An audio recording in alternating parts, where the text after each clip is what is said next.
day. It's another episode with Nation Voice Tower. My name is Angelo. Thanks for joining us. Festus Keyamu, the Minister for Aviation, has been exposed. Now, this Minister of Aviation and Aerospace Management, over time, has had his past coming to haunt him this time around.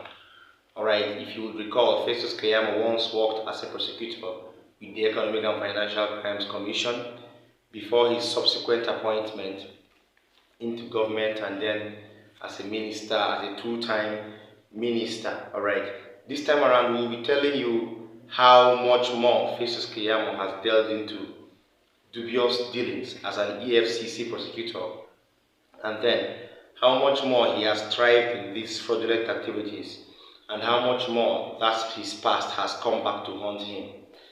I told you, most people who are embedded in this government of Bola Ahmed Tinubu tend to be criminals and fraudulent people. Alright, so I'll be categorically stating some facts and then giving you evidences. Festus Keyamu sometime got entangled with someone who was in custody of the EFCC, a drug lord from Pakistan called Mr. Khan Khalid, who was in the custody of the EFCC. Festus Keyamu allegedly cajoled this man into paying millions of naira into his accounts, ranging to thousands of dollars, for him to be able to work his sentence to be a lighter one and to work his extradition back to his country. This was the ploy which Festus Keyamu deceived this Mr. Khan Khalid under. So you'll be hearing directly how Festus Keyamu, the Minister of Aviation, is now in deep trouble. His path has actually crossed with his present. Yes, his past has crossed with his present, alright? And I will say categorically here that his past has come back to hunt him down. How?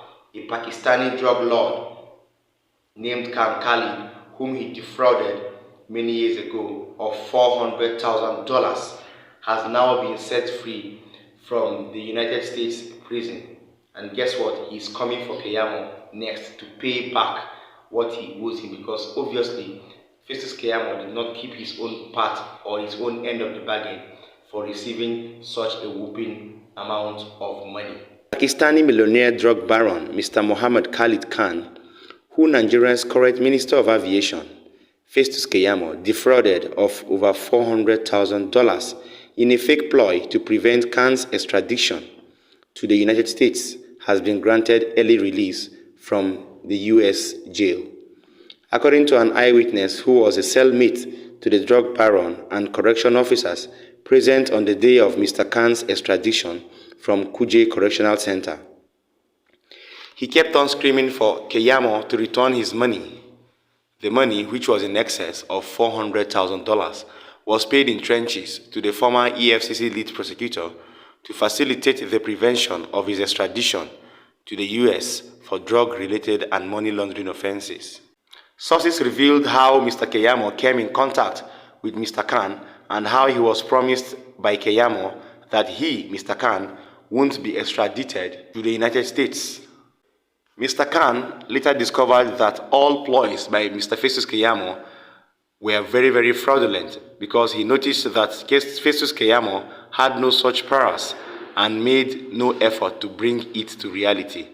Mr. Khan was first arrested in 2019 upon his arrival in Nigeria after intelligence was relayed to the DSS and the NDLEA from the United States, as he was a wanted international drug trafficker at the time. He was subsequently kept in Kuje Correctional Center, from when he would later be extradited to the US.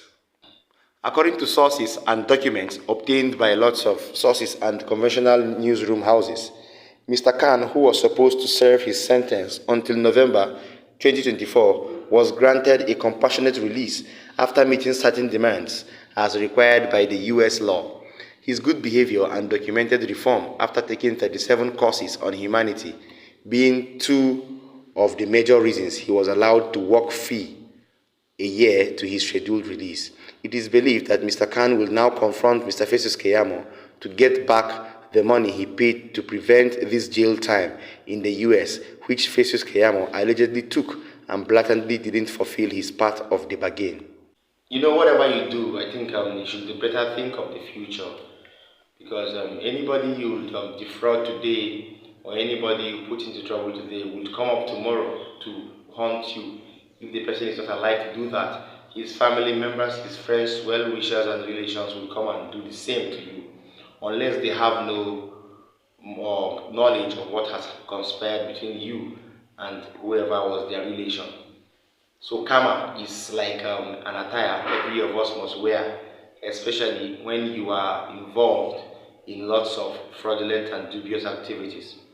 I am sorry, Festus Keyamu. The fact that you are a minister this time around does not mean you may escape this.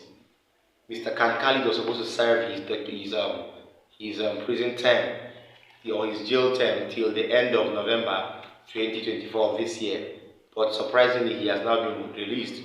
This was where Festus Keyamu did not see coming. Hence, the proverb or adage that goes, when you are going up an elevation or up a tree or up the mountain, be kind to people who you meet down and on your way, because while coming down, you will still meet these people, right? So Mr. Khalid Khan is bitter about what Festus Keyamu did to him, and he has vowed to come back for revenge.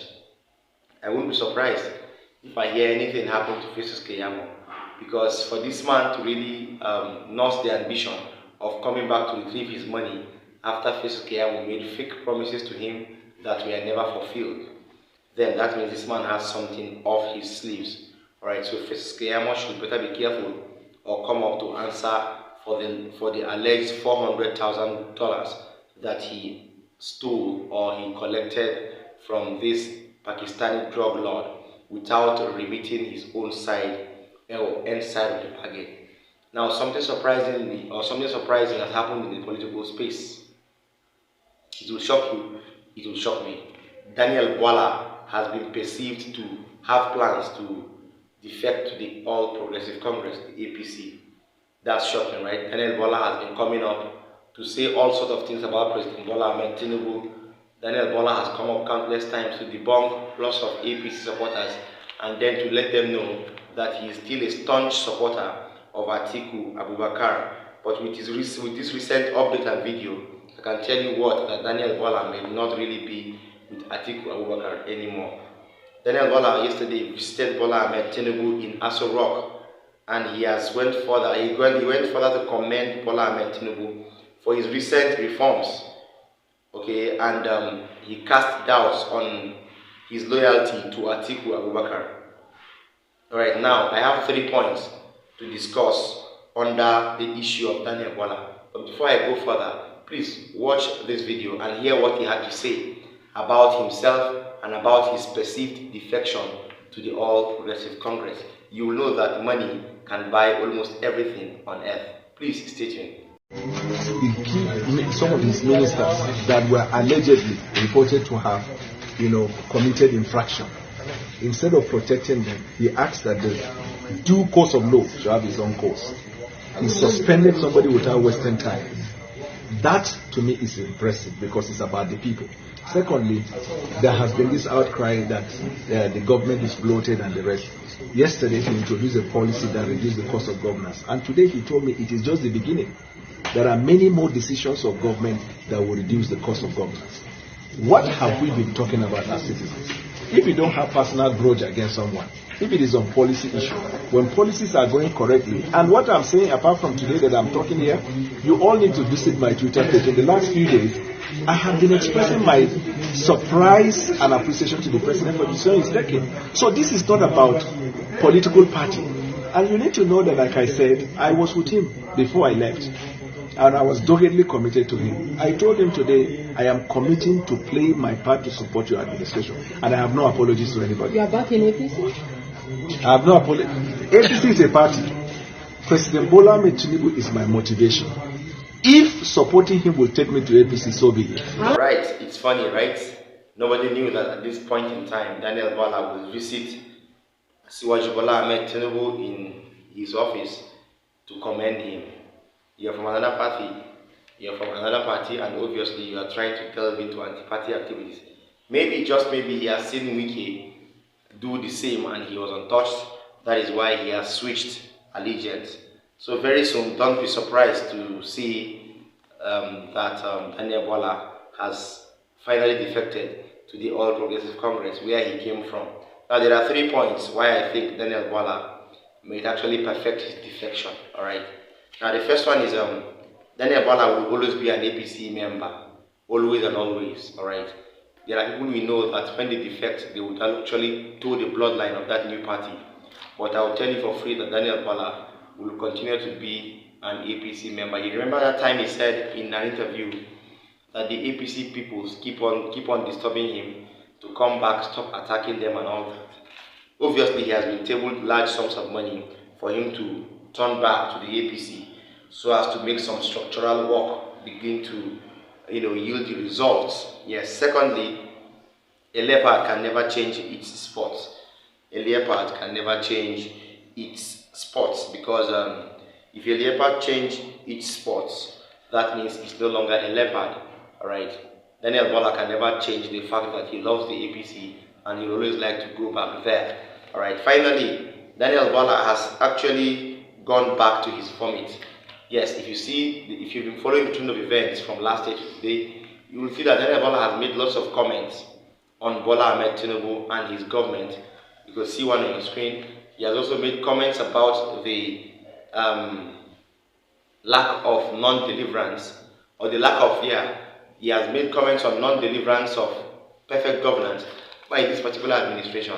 So why will you come up now to go and congratulate the president because he has done one thing, because he has managed to suspend Betta Edu from her position, Betta Edu, whom we feel will still come back to her position after, if things go out well. All right. So Daniel Bola, well, it's a sad thing and a loss to the People's Democratic Party that he has had plans to defect to the APC. All right, you heard him in that video.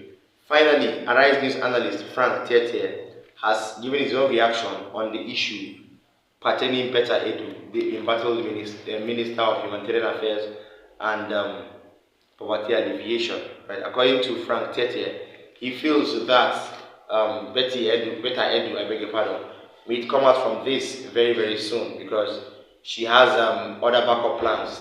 So she has to prove some, reasonable, for some doubts. She has to prove some doubts that have been cast on her office and on her personality.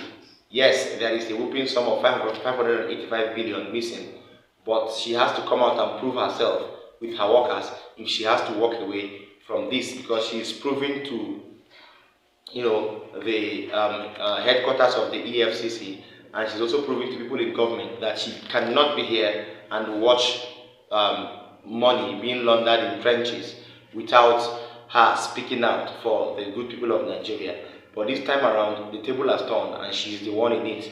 So let's see how much she can fight to exonerate herself from this scandal. Please, before I go further, I would like to allow you with Frank Tietie, so you would listen to what he has to say on his own opinion of Dr. Betta Edu. It's difficult to say. I speak in two ways. I think the furore and I would say that the public outrage against her action, I think, is misplaced. The reason is I think it's an obfuscation of the issues. Whereas she issued a sort of query or a complaint to the EFCC for what she considers as a malfeasance. Then what we now see is the real issues being overtaken by an act which he has done, which I consider as a norm in the public service. So if the president is going to be dispassionate, he will probably excuse her. That's what I think, and then give the reason, with in addition to the fact that giving himself the challenge of overhauling the entire finance operations of the public service. I think she might survive it. benefit because she hasn't shown any culpability. There is a whole lot of difference between the issue that overtook Babachir Lawal, where the grass cutter scandal, because it was obvious at that time that Babachir Lawal, ensured that government money was diverted to a certain account where he was personally going to benefit. If Benadu is able to escape the fact that she did not in any way personally benefit from any of those authorizations she made, she'll probably escape on the grounds that she is able to adduce enough evidence that this is the norm, this is the due process. However, unfortunately, the due process is being challenged now by a regulation, not necessarily a law made by the National Assembly. A regulation that is nearly obsolete. 2009 is a long time, given the fact that the Treasury single account policy allowed ministers and permanent secretaries, as a matter of experience, I know that, to transfer monies to private accounts of project accountants in government. I've experienced it. Unfortunately, the Better Edu and her handlers are failing very woefully in explaining that, and that might consume them if they do not adduce their point correctly and properly before the president. I was telling you yesterday about the youths being inculcated into governance.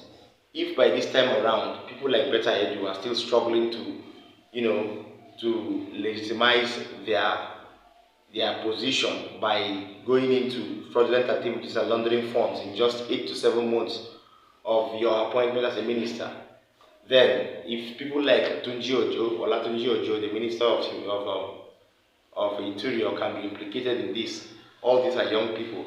Are we sure the youth will be considered in the next gubernatorial or in the next administration? Well, that is what we'll keep our hands crossed, our fingers crossed to see to that. Please like this video, share them. Don't forget to drop a comment for us in the comment section. If you're watching me for the first time, tap the subscribe button as well as the notification bell so that you get to see me promptly when I drop a new update. See you next time. From me, bye.